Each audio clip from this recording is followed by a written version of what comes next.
My next guest is going to be fighting on Saturday. He's taking on Manuel Torres, UFC San Antonio. It's Trey Ogden back here on the program. Trey, how are you? Good, man. How have you been? I have been great, but a lot going on in your life aside from the fight on Saturday. I know you're a dad now officially. It's all come together. How's Yeah, all man. that been? It's Being going a great. dad. Yeah. It's going great. She's super cute. She's got my eyes. She's got my crazy eyes. I keep telling people you don't get the crazy eyes without the crazy. So Yeah. we'll see.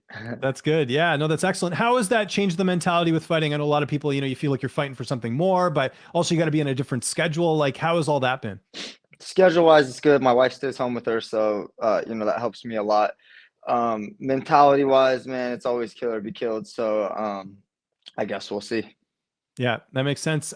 You mentioned so your wife sort of do you have to when my son was born, my firstborn, we basically split it up where I would take sort of the early morning shift onwards, and then I take some stuff at night, but my wife would mainly do the overnight, so I wouldn't get woken up because I got stuff to do during the day. How do you Same. balance that? I always ask dads that how they figured it out. Yeah, so when she got pregnant, I told her we had a conversation. I was like, listen, like I can't do everything I'm doing on even 1 minute less sleep than what I'm doing. So Yeah.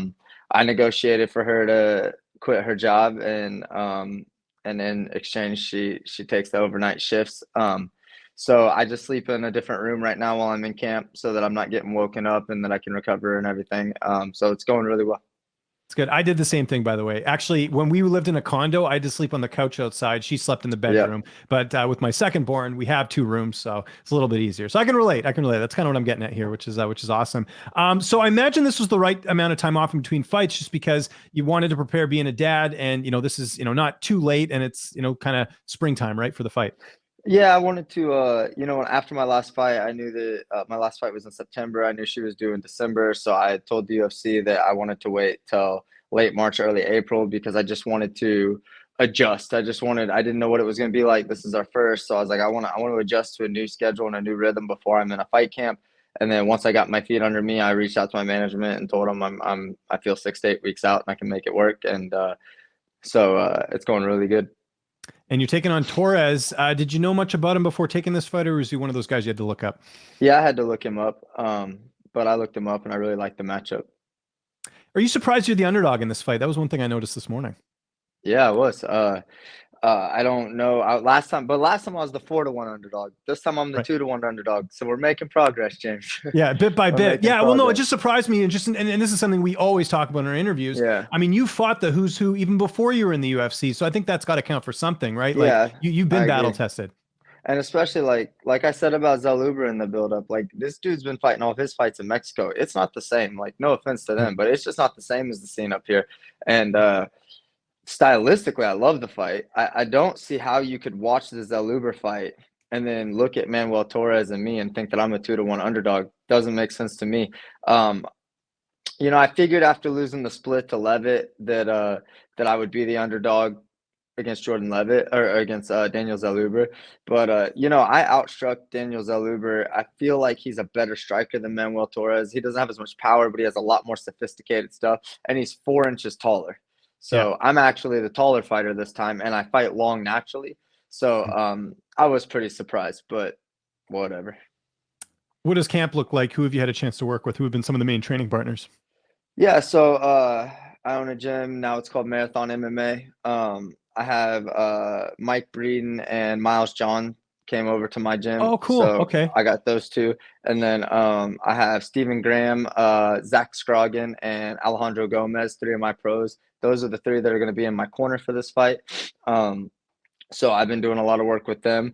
But my whole team came around me. I have about 25 to 30 fighters now.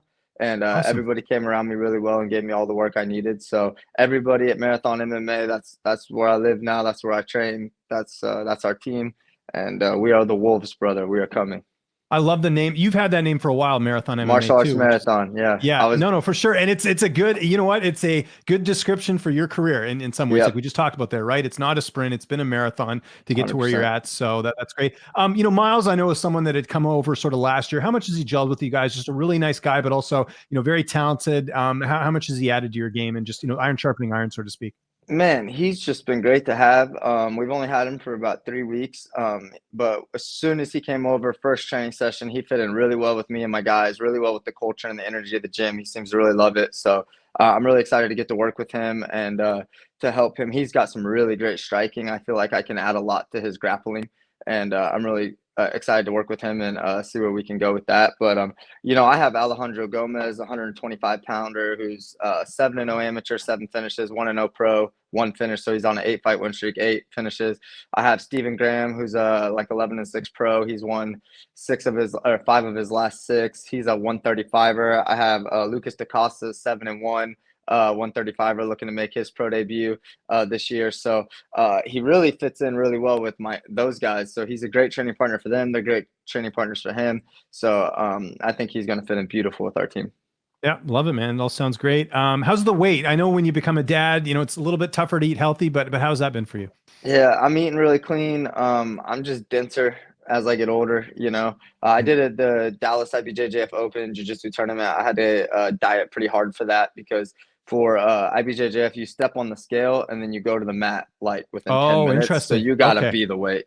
Right. And Okay. that was 175.6 is what I had to weigh for that. I was waking up about 180 pounds prior to that. So I dieted down for that. That was 3 weeks before the fight. So I'm lean, I'm light, but I'm a big lightweight, so it is what it is. We'll get it done, but it's never a fun time.